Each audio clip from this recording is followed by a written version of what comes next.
Hello mga kasipat, magandang araw. Ako na naman ito, si Berts TV, ang inyong kasipat. Simpleng tao lang pero nagsusumika para sa mga pangarap. So ngayong araw nga pala mga kasipat ay magluluto ako ng danggit at samaral. Isisigang ko nga pala ito ngayon mga kasipat. Nakakamiss na kasi yung mga isdang tabi o yung mga isdang bato gaya nito. Sobrang sarap nga pala nito mga kasipat, sinigang or prito. Ngunit napakasarap din makatinik kaya ingat-ingat lang pag nagkukusi kayo nito. Sarap nito mga kasipat na ulamin lalo na sa probinsya. At dahil nasasabik na nga ako dito mga kasipat ay bumili ako nito. Matagal-tagal na natin pala mga kasipat ako hindi nakakapamana at nakakasisid. Kaya kung akalain nyo pong huli ko yan ay hindi po, binili ko lang po yan. Dini lang din ho sa aming barangay. Sa Taymaan, Mambura Occidental, Mindoro. Dito kay Lola Lagring. Ay ano pa nga ba ang gagawin? Simulan na natin to. Intro pa lang ho yan mga kasipat.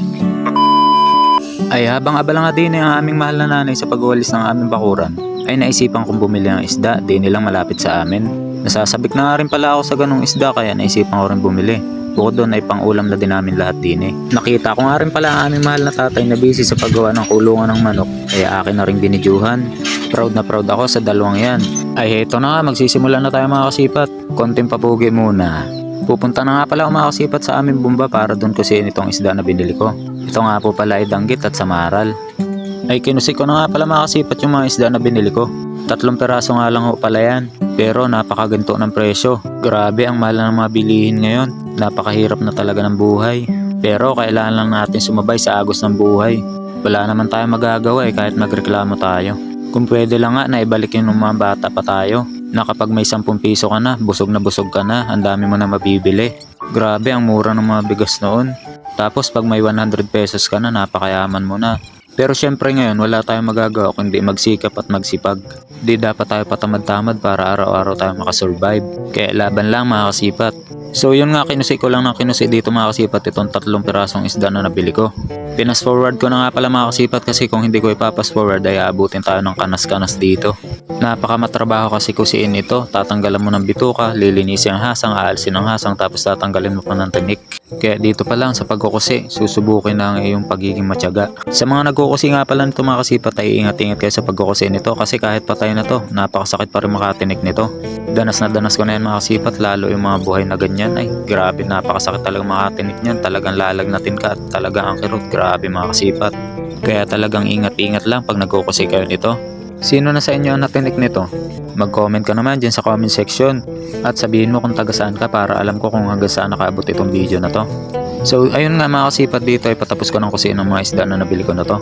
Kaya maya lang ay luto ko na nga pala itong mga kasipat. Nililinisan ko kasi ng maigi itong mga isda na nabili ko na to para tanggal talaga yung lansa kasi medyo malansa tong isda na to. Hindi naman siya sobrang lansa pero may lansa din. Grabe ang taba nito mga kasipat, talagang mamaya pag naluto ito mapaparami yata ako ng kain. Kayo mga kasipat, anong paborito yung luto sa isdang ito? I-comment nyo naman. At yun nga mga kasipat, patapos ko ng kusiin talaga itong mga binili kong isda na ito dito. Magpo-proceed na tayo sa next step.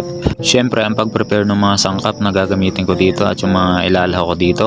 Tapos ko na nga pala mga kasipat na kusiin yan at syempre gigilit para naman marami-rami tignan. Yung 3 peraso nga po pala na yan mga kasipat ay kalahating kilo na agad. Pinas forward ko na nga pala ulit mga kasipat para mas mabilis. At dito nga pala mga kasipat ay patapos ko ng gilitin yung mga isda na yan. Ang sunod ko nga pala mga kasipat na gagawin dyan ay magsalang ng tubig. At pag medyo kumukulo na nga pala ilalagay ko na yung mga isda na yan.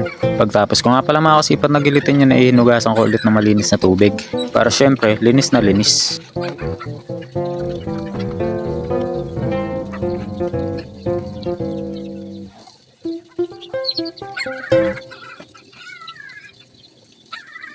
Natapos ko na nga pala mga kasipat na kusiin at tugasan ang mga isda na binili ko na to.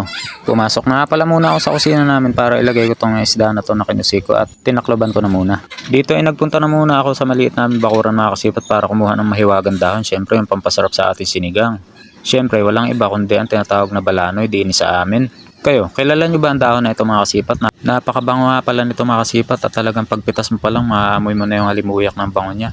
Paborito ko nga pala ito mga kasipat na ihalo sa sinigang lalo sa mga gantong isda. The best na the best ang lasa mga kasipat. Try nyo kung hindi nyo pa nasusubukan. Sa inyong lugar, kilala ba itong dahon na ito at anong tawag sa inyong lugar dito? Paki-comment nga sa comment section. At dahil nga pala mga kasipat medyo matanda na yung puno na kinuhaan ko nung nauna, punta ako dito, lumipat ako sa ibang parte ng bakura namin para kumuha dito sa baguhan na balanoy namin na tanim. Kasi ito medyo mataba pa at malapad ang dahon. Kasi pag natanda na yung puno ng ganyang balanoy ay napayat na yung katawan niya, tapos yung dahon niya ay napangit na. Ito naman yung talbos ng kamote na pula na tanim pa ng aming mahal na nanay. Napakasipag ng aming mahal na nanay, mga kasipat. Mamaya kukuha din ako dyan talbos panlahok sa sinigang natin na lulutuin ngayon. At heto na nga, nandito na tayo sa katotohanan mga kasipat. Siyempre nagsalang na ako ng tubig dyan. At inihanda ko na rin itong pang-asim. Ito ang kalamansi mga kasipat. Tapos ito ay yung sibuyas Tagalog. Sibuyas Tagalog. Dito natin pipigayin yung kalamansi na yan mga kasipat. Tapos sasalain natin ang aming antigo na salaan. Siyempre. Ay napiga ko na nga pala mga kasipat yung kalamansi na binayak-biyak natin. Tapos nagayat ko na rin sibuyas Tagalog. Dito nga pala mga kasipat ay nakita ko medyo nakulo na yung tubig. Kaya nilagay ko na yung kalamansi. Napakabango. Amoy na amoy agad ang asim na natural. Siyempre para mas malasa mga kasipat ay nilagyan ko na rin ng ginet-get ko ng sibuyas Tagalog yan. At siyempre ito na yung paborito natin mga isda, ang danggit at mga samaral na binili ko. Kaya siyempre ilalagay natin yan sa tubig kasi nabulak na yung tubig. Ayan mga kasipat oh. Sarap niyan mamaya mga kasipat, mapapadami ako ng kain dyan. Siyempre hindi mawawala yung mahiwagang dahon, ang dahon ng balanoy. Yan nga pala mga kasipat yung magpapasarap palalo sa sinigang na lulutuin ko na yan. At ilalagay ko na rin asin at aji. Tuwing nagsisigang nga pala mga kasipat ay hindi nawawala yung mahiwagang dahon na yan. At syempre yung sibuyas Tagalog. Halo-halo ko nga lang pala mga kasipat ng konti yan dyan para maghalo-halo yung lasa niya. Syempre tatakaban muna natin para mas maluto pa yung isda.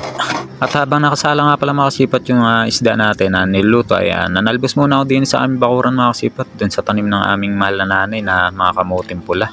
Sabi nga pala mga patatanda ay masustansya daw itong kamuting ganito kasi pampadagdag daw ito ng pulang dugo sa mga may anemic daw. Anyway, lahat naman ng klase ng kamote ay masustansya pero syempre yung matatanda naman ganyan talaga, may mga paniniwala na hindi natin alam. Nanguha nga lang pala akong makasipad dyan ng talbos at dinagdagan ko na pala para marami-rami. Ganito lang mga kasipat kasimple ang buhay namin din sa aming probinsya. Totoo talaga yung kasabihan na basta masipag ka, makakasurvive ka at buhay ka na sa araw-araw. Libre ng pangulam basta masipag ka sa probinsya. Ay ipapasword ko na nga pala ulit mga kasipat kasi baka abutin tayo ng 5 oras dito sa panguha ng talbos ng kamote. Ayan, ayos na nga pala mga kasipat yung dami na yan. Ayan, konting papugi muna. Ito nga pala yung ginawang kulungan ng manok ng mahal namin tatay. Ay dito nga inugasan ko na mga kasipat yung kinuha kong talbos ng kamote. At mamaya ihalo natin sa isdang niluluto natin para mas healthy. Pagtapos ko nga pala mga kasipat na hugasan yung talbos ng kamote, pumasok na ako sa kusina namin. Bibisitahin ko nga pala mga kasipat yung sinalang kong isda, baka iga na kasi. Umextra pa sa camera yung mga manok namin. At eto na mga kasipat, kala ko iga na ang sabaw ng sinisigang kong isda. Bumubulak lamang pala. Siyempre titikman ko muna ang sabaw kung ayos na ba ang lasa. At yun nga mga kasipat, ayos na. Napakasarap ng sabaw, napakalinamnam at nagkulay dilaw talaga yung sabaw kasi ang taba ng isda na binili ko. Sarap, ayos na. Siyempre, ilalagay ko na nga pala mga kasipat itong talbos ng kamote, pandagdag sustansya. Sa pinakahuli ko nga pala lagi nilalagyan kasi madali lang naman maluto yung mga kasipat at dapat ang pagkakaluto mo dyan ay hindi labsak.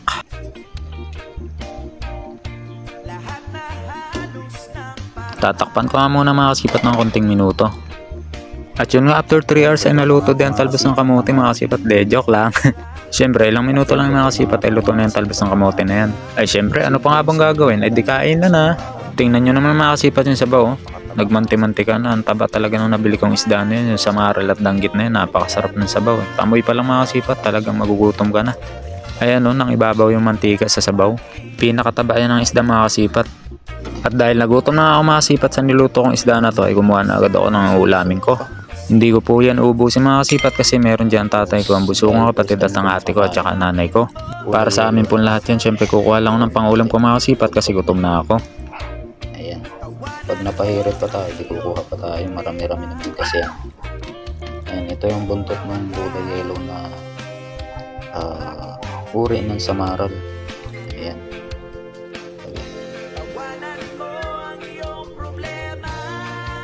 Bagong luto yun mga kasipat. Buha tayong sabaw.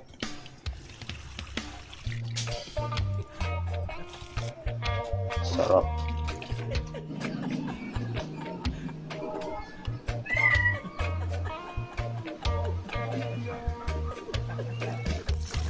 Kain na. Kayo kumain. Kumain kayo doon. Busog na kaya? Ha? Busog na? Oo. Ang inay kaya kumain?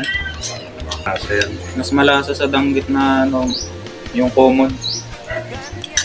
Sarap. Ay, paano ba yan mga kasipat? Hanggang dito lang itong video na to. Kakain muna ako ha. Gutom na kasi ako eh. Salamat po sa inyong suporta. At salamat po sa mga nanonood palagi sa aking mga videos, sa nagre-react, sa nagko-comment, nag-share. At sa mga solid na supporters ko dyan. Shoutout po sa inyong lahat.